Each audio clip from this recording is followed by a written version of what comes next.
Right, welcome back to our final lesson on respiration topic, year 13 biology, and it's on anaerobic respiration. So we're going to look in detail about how anaerobic respiration works, how we're able to carry on synthesizing ATP in the absence of oxygen, and we're also going to look at how that we can measure both aerobic and anaerobic respiration in a practical sense.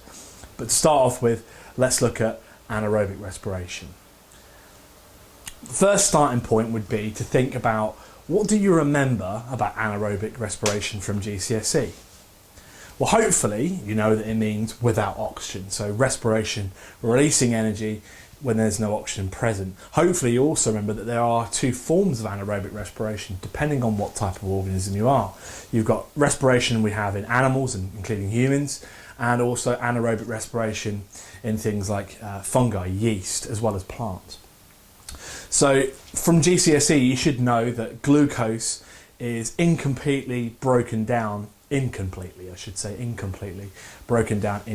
lactic acid, and we release some energy. That's GCSE. And likewise you should know that the fungi do it differently.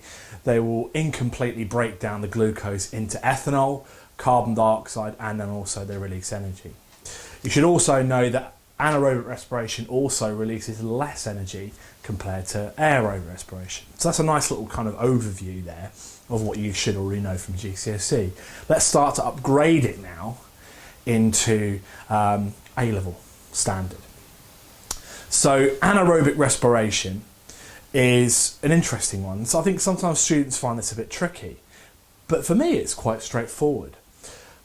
With aerobic respiration, we saw that we generated some ATP in glycolysis, in the Krebs cycle, and most of it in oxidative phosphorylation. Okay? With anaerobic respiration, the link reaction, the Krebs cycle, and oxidative phosphorylation are a no-go. All three of those require oxygen to occur, particularly oxidative phosphorylation, because oxygen's that terminal electron acceptor. So the only thing that can carry on is glycolysis in anaerobic conditions, and it will happily do so for quite some time. We'll be able to convert that glucose into pyruvate, and we'll get a net 2 ATP out. And that's how we are able to synthesize some ATP and therefore release energy even when there is no oxygen present. However, there is a problem with this, and that problem comes down to this stuff: reduced NAD. Okay, reduced NAD will start to build up within our cell. Now, reduced NAD is a coenzyme, so we only have a finite amount of this in any given cell. It's because the reason we don't keep making it is because it's constantly being able to, it's going from its oxidized to its reduced state over and over again. It can be recycled, reused over and over again. So we've got a finite quantity. Now, when you've got aerobic conditions, that's fine, because that reduced NAD can break down into its oxidized state by releasing hydrogen. That's fine, that's not an issue at all. But when we've got anaerobic conditions, this cannot happen because we haven't got oxidative phosphorylation to do it for us. And this is where what we call these sort of fermentation pathways come in. This is where we're going to see things like our lactic acid and our ethanol kick in. So we've got these two key pathways that organisms can do. So animals, and including humans, will do what we call lactate fermentation, and the fungi and plants do it slightly differently. They do it what's called ethanol fermentation, and both of which are going to use pyruvate as a kind of a source to oxidize this. So the pyruvate will get reduced by the reduced NAD. That will then give us some more oxidized NAD, which then can go back to keep glycolysis running. And that's what it's all about. We've got to keep glycolysis going in order to continue to release ATP. So in a minute I'm going to cut to a diagram of the two reactions, and I'll talk you through those. Right, okay then, so we're going to start off by looking at ethanol fermentation. So in ethanol fermentation, that pyruvate that we've generated from glycolysis, along with that reduced NAD, are used So the reduced NAD will reduce the pyruvate, which will then give us that oxidized NAD, which we can go back into glycolysis and allow it to continue to generate ATP. When pyruvate gets reduced, it forms ethanol, and also carbon dioxide molecule is also removed from it in a process called decarboxylation. So the two products of the ethanol fermentation pathway are ethanol and CO2, as well as that oxidized NAD. And obviously by doing that, by using effectively that pyruvate as a hydrogen sponge, don't write that in the exam, it enables that oxidized NAD to be freed up, and that will allow glycolysis to continue and therefore the synthesis of ATP to carry on even without oxygen. So the next one to look at is the lactate fermentation pathway, which we see in animals. Now the reason I say lactate, this is the proper term, we don't tend to use lactic acid anymore, that's more of a GCSE term, is actually in many ways more straightforward. The pyruvate from glycolysis becomes reduced by reduced NAD. That then forms lactate, okay, and oxidized NAD. And again, like I said before, that oxidized NAD can then be re-reduced in glycolysis, enabling glycolysis to continue, and therefore we can still synthesize ATP. So this time we haven't produced any CO2, and animals don't produce any CO2 when they're respiring anaerobically. There's no decarboxylation going on.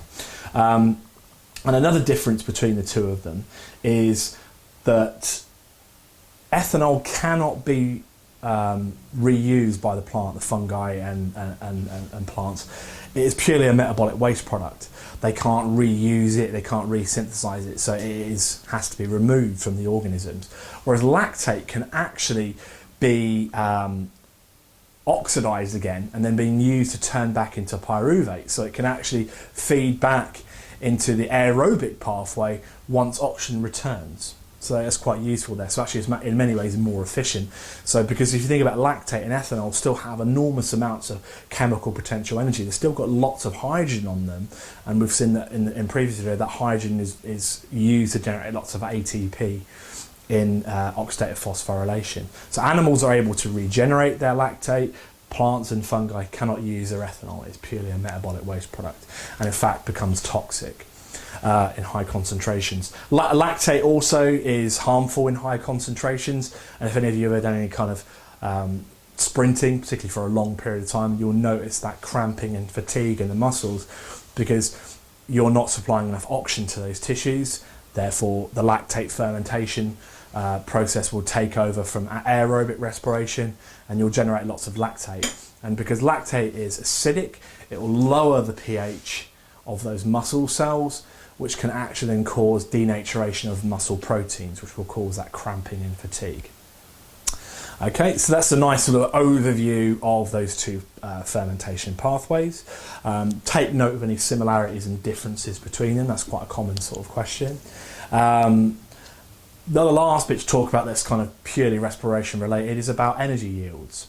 So if we start off with aerobic respiration, that we saw that we got a net 2 ATP per glucose molecule from glycolysis. We didn't get any from the link reaction. We get a net 2 from the Krebs cycle per glucose molecule, and we actually generate 34 molecules of ATP in oxidative phosphorylation. So that should give us a total of 38 per glucose molecule. Whereas in anaerobic respiration, because we are limited to purely glycolysis, we only get 2. So therefore this explains why we get less energy released during anaerobic respiration compared to that of aerobic. Okay, so it's not nearly as efficient, not nearly as effective, but it will do in a pinch, particularly in certain situations. If you think about, I don't know, like diving mammals, for example, who have to dive for long to catch their prey, being able to continue to release energy in very low oxygen conditions is ideal. During childbirth, things like that, we do need it. It does give us a survival advantage, even though it's less effective. So the last bit of this video I want to talk about is about how we would go about measuring the rate of respiration, both aerobic and anaerobic, and that is what we call the respirometer. So we'll talk about that next. Right, so here we go. We're going to now look at the idea of how we would measure both aerobic and anaerobic respiration, we're using this piece of equipment called a respirometer. And we're going to cut to some diagrams of those in a moment, but I just want to give you kind of a general idea before we kind of delve in. So what you'll have is you'll have some sort of live specimen that's respiring, either aerobically or anaerobically, depending on how you set up your system. It's going to be in a sealed container because we need to generate or have at least involved gas pressure. And the gas pressure is how we're going to measure the rate of respiration. So if an organism is producing more gases than it's absorbing, we would see that the pressure should increase, and that will actually force any kind of liquid that we have. And often with a respirometer, we'll look at this picture in a second, you'll see either kind of a tubing or a gas syringe, depending on how you're setting it up. And the movement of that, the liquid in the tubing or the plunger changing on the gas syringe, gives us some sort of measure of the volume of gases involved. Now, if the organism is removing more gases than it's releasing, then the gas pressure should decrease, and therefore the fluid will move towards the organism, or the gas syringe will pull inwards towards the organism. All right. So other little variations of the setup. Commonly, you will find some sort of absorbent chemical that will actually remove any carbon dioxide from the air. You typically see this with aerobic respiration practicals, where you want to basically see the organism is removing oxygen. So that would obviously lower the pressure. Now, because it's also releasing carbon dioxide, it would kind of form an equilibrium, equilibrate, if you like, and therefore nothing would happen in terms of pressure changes. But if you have some sort of carbon dioxide absorbent chemical like potassium hydroxide, for example, it will remove any carbon dioxide the organism has produced. It's removing oxygen, the CO2 is being removed by the chemical, so you should see a decrease in terms of the gas pressure, and therefore the fluid or the syringe or whatever will move towards the live organism.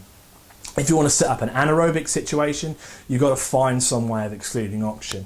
One of the more common ways I've seen with this, if you had something like a conical flask with a suspension of yeast, that's your living organism, and if you put a layer of oil on top of that, what that will do is eventually, once you give the yeast time, they will use up any oxygen in the suspension, and the oxygen cannot readily diffuse through that oil layer, therefore creating anaerobic conditions. However, the yeast in its anaerobic state will still produce carbon dioxide, as we just saw, and that can bubble up through the oil layer, and that will actually cause an increase in pressure inside the flask, which will push the fluid away.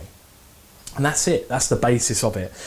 You would then tweak the setup looking at whatever factor you're wanting to investigate, like the effective temperature on the rate of respiration, the concentration of substrate, whatever you wish. That would all work quite nicely there. Okay, so that is, for me, respiration done. So that's our second topic there on the Year 13 syllabus. Hopefully you've learned a lot from that one. And next to come, we'll be looking at energy transfers and ecosystems. So this is Dr. P signing off. Enjoy the sunshine. Have a good one. Cheers.